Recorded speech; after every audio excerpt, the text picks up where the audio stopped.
નમસ્કાર દર્શક મિત્રો, હું છું સમન કેરાણી અને આપ નિહાળી રહ્યા છો હમ ટીવી ભરૂચ. હવે નિહાળીએ આજના મુખ્ય સમાચાર વિગતવાર. અંકલેશ્વર ઔદ્યોગિક વસાહતમાં આવેલ અને કેમિકલ પ્રોડક્ટ બનાવતી જીએલ ઇન્ડિયા કંપનીમાં આકરી ગરમી વચ્ચે બપોરના સુમારે એકાએક આગ ફાટી નીકળતા ફાયર બ્રિગેડની ટીમો દોડતી થઈ હતી. કંપની નજીક વીજ ટ્રાન્સફોર્મરમાં લાગેલી આગ એ કંપનીમાં પ્રસરતા કંપની ભડકે પડી હતી. અંકલેશ્વર ઔદ્યોગિક વસાહતમાં પુનઃ એકવાર ભીષણ આગ ફાટી નીકળવાનો બનાવ બન્યો હતો. કેમિકલ પ્રોડક્ટ બનાવતી જીએલ ઇન્ડિયા કંપનીમાં બપોરના સમયે આકરી ગરમી વચ્ચે આગ ફાટી નીકળતા ફાયર વિભાગની ટીમો દોડતી થઈ હતી. કંપનીને અડીને આવેલા વીજ ટ્રાન્સફોર્મર ફાટતા આગે સમગ્ર કંપનીને ભરડામાં લીધી હતી. જો કે ભીષણ આગમાં એકેય જાનહાનિ કે ઈજા ન નોંધાતા સૌ કોઈએ રાહતનો શ્વાસ લીધો હતો. અંકલેશ્વર જીઆઈડીસીમાં આવેલા જીએલ ઇન્ડિયા કેમિકલ કંપનીમાં બપોરના 3:00 વાગ્યાના ગાળામાં ભીષણ આગ ફાટી નીકળી હતી. મળતી આધારભૂત માહિતી પ્રમાણે કંપનીને અડીને આવેલા વીજ કંપનીના ટ્રાન્સફોર્મરમાં કોઈક અગમ્ય કારણસર ફાટતા તેમાંથી નીકળેલા ઓઇલે પ્રથમ સિક્યોરિટી કેબિન ઉપર પડ્યા બાદ આગની જ્વાળાઓ કંપનીની ઇમારતની અંદર પ્રસરી ગઈ હતી અને જોતજોતામાં સમગ્ર પ્લાન્ટ આગની જ્વાળાઓ વચ્ચે ઘેરાઈ ગયું હતું. આગ એટલી તીવ્રતાથી ફેલાઈ કે અંદર ફરજ બજાવતા કામદારો સહિત માલિકોએ પાછળના ભાગની કંપનીની દિવાલ કૂદીને જીવ બચાવવા ભાગવું પડ્યું હતું. સદનસીબે આ ભીષણ આગના બનાવમાં કંપનીના તમામ કામદારો સહિત લોકો પૈકી કોઈ જાનહાનિ કે ઈજા નોંધાવા પામી નથી. બનાવ અંગેની જાણ અંકલેશ્વર ડીપીએમસી ફાયર બ્રિગેડને કરાતા 8 થી 10 જેટલા ફાયર ટેન્ડરો ઘટના સ્થળે દોડી ગયા હતા અને 17 ફોમ તેમજ પાણીનો મારો ચલાવી આગ ઉપર કાબુ મેળવવાનો પ્રયત્ન આદર્યા હતા. ઉલ્લેખનીય છે કે કંપનીમાં કેટલાક સોલ્વન્ટ અથવા અન્ય કોઈક કેમિકલના ડ્રમો હતા, જેને પગલે અમુક ડ્રમો ફાટીને હવામાં ફંગોળાયા હતા. ધડાકાના અવાજથી એક તબક્કે આજુબાજુની કંપનીના કામદારો અને માલિકોના જીવ અદ્ધર થયા હતા. એક સમયે નજીકમાં આગ ઓલવતા ફાયર ફાઈટરોએ પણ હગવાની ફરજ પડી હતી. આગ લાગ્યાને 2 કલાક બાદ પણ આગ ઉપર કાબુ મેળવી શકાયો ન હતો. મોડે સાંજે 6 વાગે આગ કાબુમાં આવી હતી. મોડેથી ભરૂચ, પાનોલી તેમજ ઝઘડિયાથી ફાયર બ્રિગેડ બોલાવવાની ફરજ પડી હતી. બનાવ અંગેની જાણ થતા અંકલેશ્વર ઉદ્યોગ મંડળના હોદ્દેદારો, જેડીસી પોલીસ, જીપીસીપી સહિતની ટુકડી ઘટના સ્થળે દોડી આવી હતી. આજ રોજ અંકલેશ્વર જીઆઈડીસીમાં જીએલ ઇન્ડિયા નામની કંપનીમાં આગ લાગવાનો બનાવ બન્યો હતો, જેના પગલે ડીપીએમસી ફાયર કંટ્રોલ રૂમમાં જાણ કરાતા તેઓની 2 ગાડી ઘટના સ્થળે આવતા અન્ય જરૂરિયાત જણાતા તેઓ દ્વારા નજીકના fire tender, GNFC Bharuch, Ankleshwar નગરપાલિકા, ભરૂચ નગરપાલિકા, પાનોલી જીઆઈડીસી, ઝઘડિયા જીઆઈડીસી, આસપાસની ઇન્ડસ્ટ્રીઝ તમામની મદદથી આગ પર કાબૂ મેળવેલ છે અને ઘટનામાં સદનસીબે કોઈ પણ જાનહાનિ કે ઈજાના અહેવાલ નથી. આગનું મુખ્ય કારણ અહીંયા આવીને અમારા દ્વારા જાણવામાં આવ્યું કે અહીંયા જે ટ્રાન્સફોર્મર છે બહારની બાજુ તે ફાટવાથી આગ લાગી હતી. કોઈ કેજ્યુઅલિટી અને કેટલા ફાયર બંબાવા આવ્યા? 10 થી વધારે ફાયર ટેન્ડર ઘટના સ્થળે આવી આગ પર કાબૂ મેળવેલ છે અને ઘટનામાં સદનસીબે કોઈ પણ ઈજા કે જાનહાનિના અહેવાલ નથી. ભરૂચના સ્ટેશન રોડ ઉપર આવેલ સિટી સેન્ટરના બીજા માળે ગેમ ઝોનમાં આગ ફાટી નીકળતા ફાયર વિભાગે 50 જેટલા લોકોનું રેસ્ક્યુ ઓપરેશન હાથ ધર્યું હતું. જો કે અંતે આ સમગ્ર પ્રક્રિયાને મોક ડ્રિલ જાહેર કરવામાં આવી હતી. ભરૂચ શહેરમાં મહાત્મા ગાંધી માર્ગ ઉપર આવેલા સિટી સેન્ટર મોલ ખાતે ગેમ ઝોનમાં આગ લાગવાનો બનાવ બનતા દોડધામ મચી ગઈ હતી. આગની જાણ પાલિકાના ફાયર બ્રિગેડના લશ્કરોને કરવામાં આવતા તેઓએ તાત્કાલિક દોડી આવી આગ ઉપર કાબુ મેળવી 2 ઈજાગ્રસ્ત લોકોને બહાર કાઢી સારવાર હેઠળ ખસેડ્યા હતા. જો કે તંત્ર દ્વારા આ એક મોકડ્રીલ જાહેર કરાઈ હતી. રાજકોટમાં ગેમ ઝોનમાં બનેલી ગોઝારી ઘટના બાદ સમગ્ર રાજ્યમાં ફાયરને લઈને સતર્કતા આવી ગઈ છે. ભરૂચ શહેરમાં આજે ફાયર વિભાગ દ્વારા આગની જેવી આપત્તિજનક પરિસ્થિતિમાં કેવી રીતે અસરકારક રીતે કામગીરી કરવી તેની તૈયારી માટે મોક ડ્રીલનું આયોજન કરવામાં આવ્યું હતું, જેમાં શહેરના મહાત્મા ગાંધી માર્ગ ઉપર આવેલા સિટી સેન્ટર મોલમાં આવેલા ગેમ ઝોનમાં મોક ડ્રીલ દરમિયાન આગ લાગ્યાની કલ્પિત પરિસ્થિતિ સર્જી હતી, જેની જાણ ભરૂચ નગરપાલિકાના ફાયર બ્રિગેડના લશ્કરોને કરવામાં આવી હતી. આગની જાણ થતાં જ fire officer Chirag Gadhvi, 2 fire tender અને એમ્બ્યુલન્સ સાથે ઘટનાસ્થળ ઉપર દોડી આવ્યા હતા. તેઓએ સ્થળ તરત જ રાહત અને બચાવ કામગીરી હાથ ધરી હતી. જો કે તે સમયે ત્યાં ગેમ ઝોનના હાજર તમામ લોકોને સલામત રીતે બહાર કાઢીને પાણીનો મારો ચલાવી આગ ઉપર કાબુ મેળવ્યો હતો. જ્યારે 2 લોકો ઈજાગ્રસ્ત થયા, તેમને સારવાર હેઠળ સિવિલ હોસ્પિટલમાં ખસેડવામાં આવ્યા હતા. જો કે બાદમાં તેમણે મોકડ્રીલનો મુખ્ય ઉદ્દેશ્ય સ્થાનિક નાગરિકો અને સંસ્થાઓને આગ જેવી સંભવિત પરિસ્થિતિમાં સતર્ક રહેવા અને તાત્કાલિક પગલાં અંગે જાગૃત કરવાનું જણાવ્યું હતું. ઘટના સ્થળ ઉપર પોલીસ વિભાગ, એમ્બ્યુલન્સ સેવા તથા સ્થાનિક પ્રશાસને પણ સહભાગી બનીને ટકાઉ વ્યવસ્થાપન માટેનો સહકાર આપ્યો હતો. આજ રોજ ભરૂચ શહેરમાં સિટી સેન્ટર કોમ્પ્લેક્સમાં બીજા માળ પર ગેમ ઝોનની બહાર આગ લાગવાનો બનાવ બન્યો છે તેવી ભરૂચ ફાયર કંટ્રોલ રૂમ પર માહિતી મળતા ભરૂચ ફાયર બ્રિગેડનું એક વોટર બાઉઝર, એક રેસ્ક્યુ ટેન્ડર, એક એમ્બ્યુલન્સ સ્ટાફ સહિત ઘટના સ્થળે દોડી આવ્યા હતા. ઘટના સ્થળે આવી જોતા આગ લાગવાનો બનાવ બન્યો હતો, તેમાં ગેમ ઝોનમાં 50 જેટલા લોકોને સહી સલામત બહાર કાઢેલ છે, તેમજ 2 કેઝ્યુલિટી અમને જોવા મળી હતી. તો તેઓને સહી સલામત રીતે રેસ્ક્યુ કરી સિવિલ હોસ્પિટલ ખાતે તેઓને સારવાર અર્થે ખસેડવામાં આવ્યા છે. આ સંપૂર્ણ ઘટનામાં અમે મોકડ્રીલ જાહેર કરીએ છીએ. ભરૂચ શહેરમાં જે બનાવો બને છે તેઓને પહોંચી વળવા માટે ફાયર વિભાગ ખૂબ સજ્જ છે, તેમજ લોકોમાં જાગૃતિ ફેલાય તે હેતુસર આ કાર્યક્રમનું આયોજન કરવામાં આવ્યું હતું. ભરૂચના મંગલેશ્વર ગામે ગૌચરની જમીન તથા નર્મદા નદીમાંથી ગેરકાયદેસર રેતી ખનન કરવામાં આવતું હોવાના આક્ષેપ સાથે ભૂમાફિયાઓ સામે કાયદેસરની કાર્યવાહીની માંગ કરતું આવેદનપત્ર ગ્રામજનોએ જિલ્લા કલેક્ટરને આપ્યું હતું. ભરૂચ તાલુકાના મંગલેશ્વર ગામે ગૌચરની જમીન તથા નર્મદા નદીમાંથી ગેરકાયદેસર રેતી ખનન કરવામાં આવતું હોવાના આક્ષેપ સાથે ભૂમાફિયાઓ સામે કાયદેસરની કાર્યવાહીની માંગ સાથે ગ્રામજનોએ કલેક્ટરને આવેદનપત્ર પાઠવ્યું હતું. ભરૂચ તાલુકાના મંગલેશ્વર ગામના ગ્રામજનો દ્વારા આજરોજ કલેક્ટરને આવેદનપત્ર પાઠવવામાં આવ્યું, જેમાં જણાવ્યા અનુસાર મંગલેશ્વર નજીક આવેલી ગૌચરની જમીનમાં છેલ્લા ઘણા સમયથી ગેરકાયદેસર રેતી ખનન થઈ રહ્યું હતું. ગ્રામજનો દ્વારા તારીખ 26/3/2025 રોજ આ ગેરકાયદેસર ખનન અટકાવવામાં આવ્યું હતું. તેની જાણ ખાણ ખનીજ વિભાગ, મામલતદાર તથા પ્રાંત અધિકારીને કરવામાં આવી હતી. તારીખ 27/3/2025 રોજ ખાણ ખનીજ વિભાગ અને મામલતદાર દ્વારા સ્થળ તપાસ કર્યા પછી પણ આજ દિન સુધી આનો જવાબ ગ્રામ પંચાયતે આપવામાં આવ્યો ન હોવાના આક્ષેપ કરવામાં આવ્યા છે. સાથે જ ગેરકાયદેસર ખનન કરનાર તત્વો સામે કડક કાર્યવાહીની માંગ કરવામાં આવી છે. હું મંગલેશ્વર ગ્રામ પંચાયત ડેપ્યુટી સરપંચ પંકજ વસાવા આજ રોજ અમે કલેક્ટર શ્રીને આવેદન પત્ર આપવા માટે આવેલા છે. જે કંઈક વિષય એવો છે કે અમારે ગૌચરની જમીન છે, સર્વે નંબર 899 નર્મદા નદી બોલે છે સર્વે નંબર, એમાં બિન અધિકૃત રીતે રેતી ખનન થઈ રહ્યું હોય તો જે ગ્રામજનો દ્વારા 26/3/2025 રોજ જનતા રેડ કરીને બંધ કરવામાં આવેલું હતું. ત્યારબાદ અમે એની જાણ રૂબરૂમાં આવીને મામલતદારશ્રીને અને ખાણ ખનીજ વિભાગ અને પ્રાંત અધિકારીશ્રીને કરેલી હતી અરજી મારફતે અને રૂબરૂ મળીને, અને ત્યાર પછી આજ દિન સુધી એના પર કોઈ પણ જાતની કાયદેસરની કાર્યવાહી કરવામાં આવેલ નથી. એના અનુસંધાનમાં અમે અહીંયા આજે કલેક્ટરશ્રીને આવેદનપત્ર આપવામાં આવેલા છે.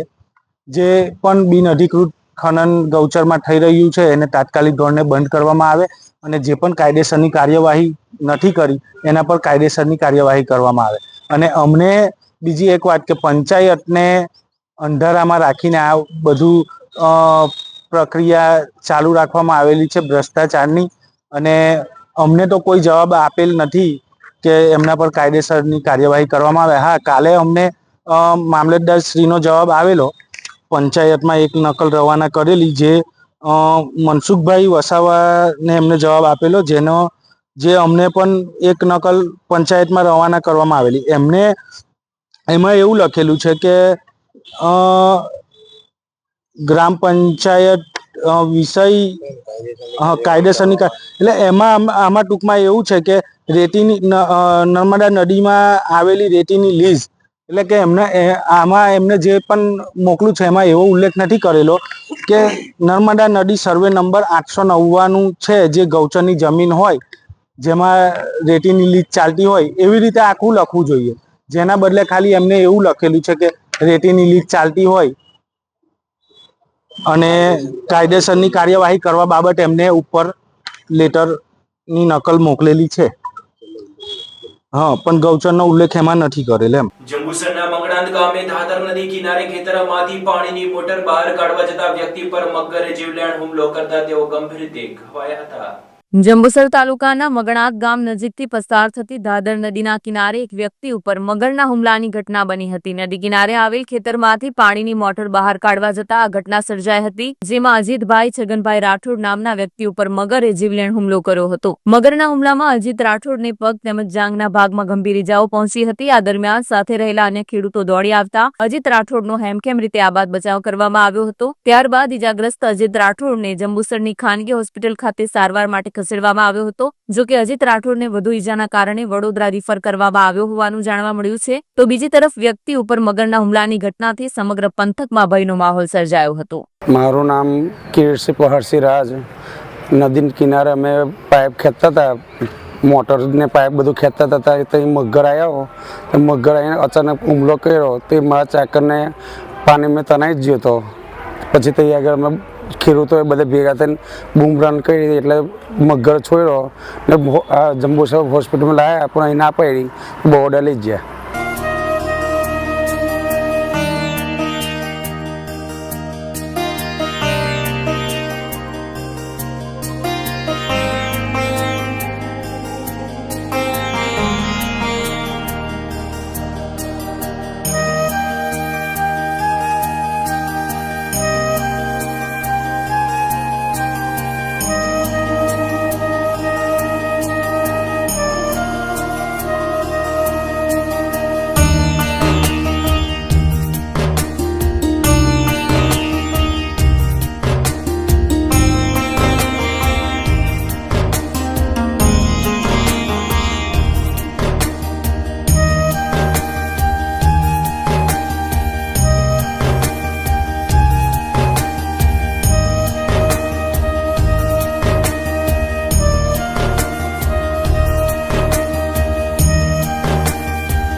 Do you want to crack IELTS or PT exam in the first attempt?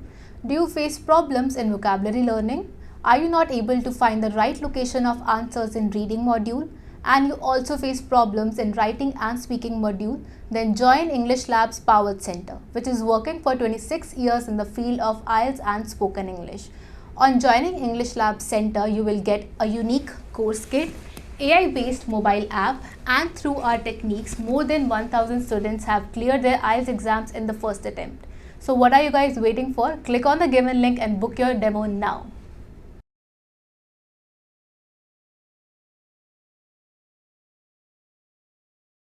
ભરૂચના મનુબર વિસ્તારમાં એક શંકાસ્પદ હાલતમાં બિનવારસી કાર અંગે સ્થાનિકોએ પોલીસને જાણ કરતા પોલીસે ઇકો કારની તલાશી લેતા તેમાંથી દારૂનો જથ્થો મળી આવ્યો હતો. ભરૂચના મનુબર રોડ વિસ્તારમાં એક બિનવારસી કારે પોલીસ તંત્રને દોડતું કર્યું હતું. પોલીસે તપાસ કરતા અંદરથી બિનવારસી હાલતમાં દારૂનો જથ્થો મળી આવ્યો હતો. ભરૂચમાં વાહનોથી ધમધમતા મનુબર રોડ વિસ્તારમાં બિનવારસી હાલતમાં ઇકો કાર મળી આવી હતી. સ્થાનિકોને કારમાં ખોખા નજરે પડતા તેઓએ આ અંગેની જાણ પોલીસને કરવામાં આવી હતી. ગટરમાંથી માનવ અંગો મળી આવવાની ઘટના બાદ ભરૂચ પોલીસ વધુ એલર્ટ છે. ત્યારે ઘટના સ્થળે બી ડિવિઝન પોલીસનો કાફલો તાત્કાલિક દોડી ગયો હતો. પોલીસે વાહનને ખોલાવી તપાસ કરતા કારમાં દારૂની પેટીઓ નજરે પડી હતી. દારૂ ભરેલી કાર બગડી જતા બિનવારસી છોડી દેવાય હોવાનું અનુમાન લગાવાઈ રહ્યું છે. આ બાબતે પોલીસે કારના માલિક અને દારૂનો જથ્થો કોનો છે તે સહિતની દિશામાં તપાસ શરૂ કરી છે. આગામી રવિવારના રોજ રામનવમીના પર્વની ભરૂચમાં ઉજવણી થનાર છે, ત્યારે બી ડિવિઝન પોલીસ મથક ખાતે શાંતિ સમિતિની બેઠક યોજાઈ હતી. આગામી તારીખ 6 એપ્રિલના રોજ રામનવમીના પર્વની ઉજવણી કરવામાં આવશે. ત્યારે ભરૂચમાં પણ ભગવાન રામની ભવ્ય શોભાયાત્રાનું આયોજન કરવામાં આવ્યું છે. જે અંતર્ગત ભરૂચ શહેર બી ડિવિઝન પોલીસ મથક ખાતે શાંતિ સમિતિની બેઠકનું આયોજન કરવામાં આવ્યું હતું. બી ડિવિઝન પોલીસ મથકના પોલીસ ઇન્સ્પેક્ટરની અધ્યક્ષતામાં શાંતિ સમિતિની બેઠક યોજાઈ હતી, જેમાં હિન્દુ મુસ્લિમ આગેવાનો તેમજ શાંતિ સમિતિના સભ્યો ઉપસ્થિત રહ્યા હતા. કોમી એખલાસભર્યા વાતાવરણમાં રામનવમીનો પર્વ ઉજવાય તે માટે પોલીસ દ્વારા અનુરોધ કરવામાં આવ્યો હતો. કાયદો અને વ્યવસ્થાની પરિસ્થિતિ જાળવવા તહેવારો સમયમાં ચુસ્ત પોલીસ બંદોબસ્ત ગોઠવાશે. ભરૂચમાં પત્નીના વાંધાજનક ફોટો ડિલીટ કરવા મામલે મિત્રએ જ મિત્રની હત્યા કરી 9 ટુકડા કરી નાખી ગટરમાં નાખી દેવા મામલે આરોપીને કોર્ટમાં રજૂ કરાતા કોર્ટે આરોપી શૈલેન્દ્રના 8 દિવસના રિમાન્ડ મંજૂર કર્યા છે.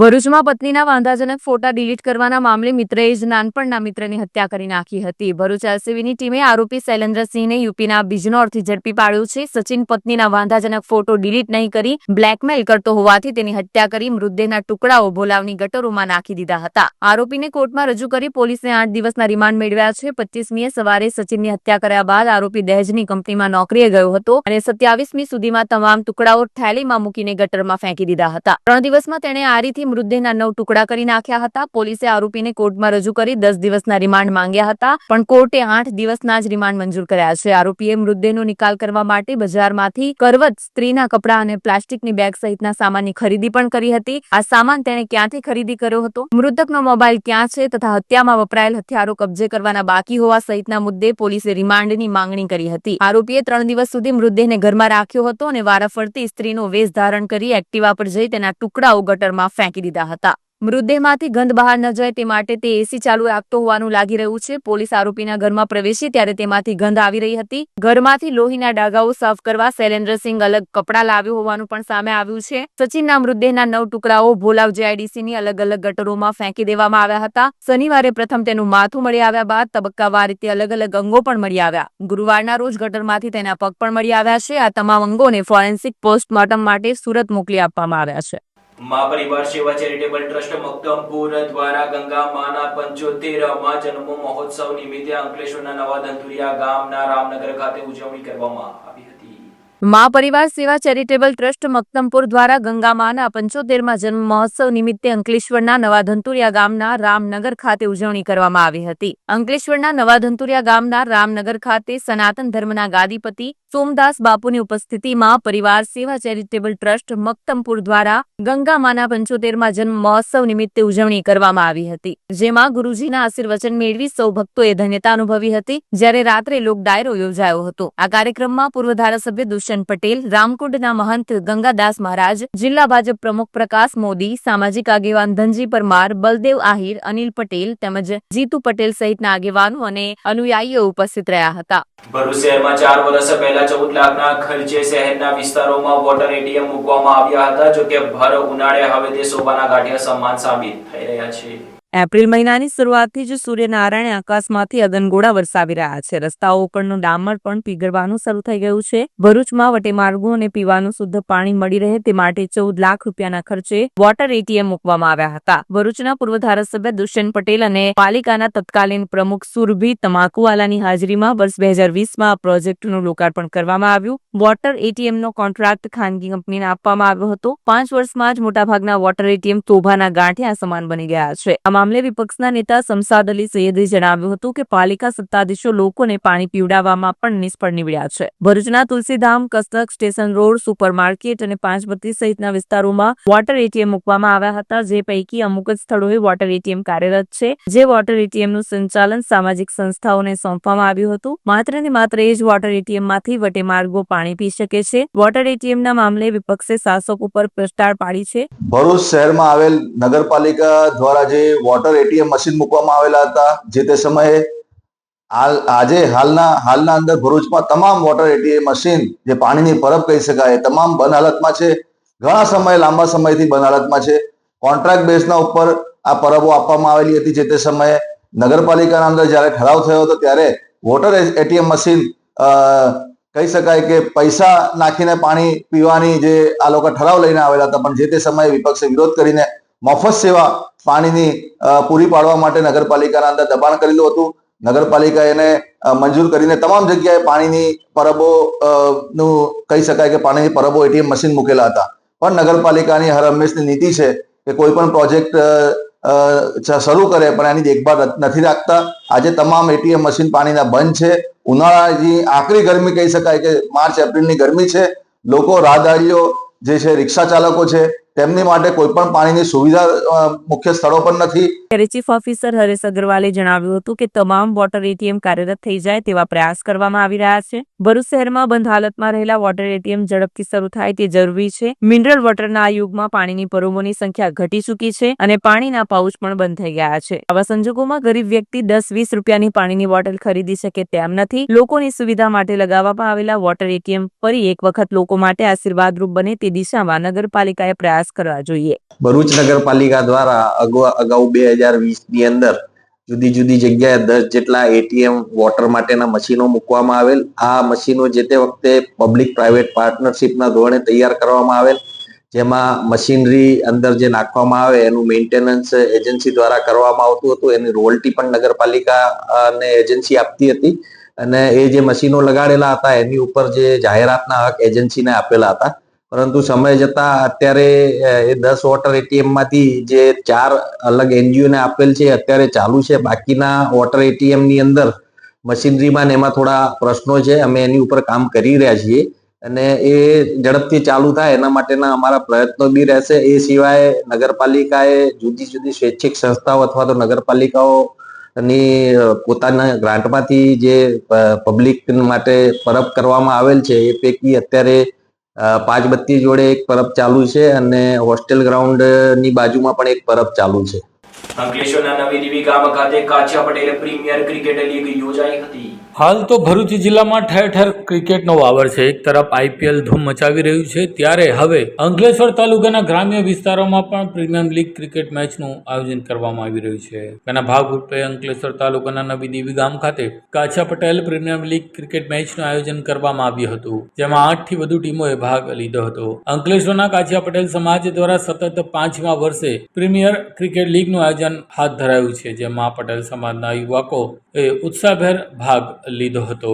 જણાવતા આનંદ થાય છે કે લગાતાર 4 વર્ષોથી કેપીપીએલ એટલે કે કાછિયા પટેલ પ્રીમિયર લીગનું આજે આ કેપીપીએલ નું 5મું સફળ આયોજન છે, જે બદલ હું તમામ ઓર્ગેનાઇઝરનો આભાર માનું છું. તેમજ તેમને સ્પોન્સરશિપ, કારણ કે કોઈ પણ ટુર્નામેન્ટનું આયોજન હોય એટલે પૈસા વગર તો કશું પણ થતું નથી આજના દિવસોમાં. તો તમામ સ્પોન્સર્સ અને જેણે પણ નાનામાં નાની મદદ કરી હોય આ ટુર્નામેન્ટને સફળ બનાવવામાં, એ તમામનો હું આભાર વ્યક્ત કરું છું. અને કાછિયા પટેલ સમાજને એક માળામાં, એક દોરામાં બધા માળાઓને જેમ પરોવીને કરવામાં આવે છે તે રીતના આ એક ક્રિકેટના માધ્યમથી તમામ લોકોને જોડીને, યુવાઓ, નાના બાળકો તેમજ વડીલો, અગ્રણીઓ, સમાજના જે પણ લોકોને સાથે લઈને જે આ સફળ નિર્વિવાદિત ટુર્નામેન્ટનું આયોજન કરવામાં આવ્યું છે. આ 5મી સિઝન છે એટલે તમે માની શકો છો કે સળંગ 5 સિઝનનું આયોજન કરવું એટલે બહુ એક અઘરી વસ્તુ છે. આ તમામ લોકોનું કામ નથી. તો જેટલા પણ ઓર્ગેનાઇઝર છે અને જેટલા પણ લોકોએ એમને નાનામાં નાની મદદ કરી હોય, સ્પોન્સર્સ હોય કે એમના BTH યુવા ગ્રુપના તમામ સભ્યોને, જૂની દીવીના તમામ લોકોને, નવી દીવીના માફ કરજો, નવી દીવીના તમામ લોકોને હું આભાર માનું છું. આ સાથે પૂર્ણ થાય છે હમ ટીવીના સમાચાર. આવતીકાલે ફરી મળીશું નવા સમાચાર અને વિગતો સાથે. ત્યાં સુધી જોતા રહો હમ ટીવી ભરૂચ.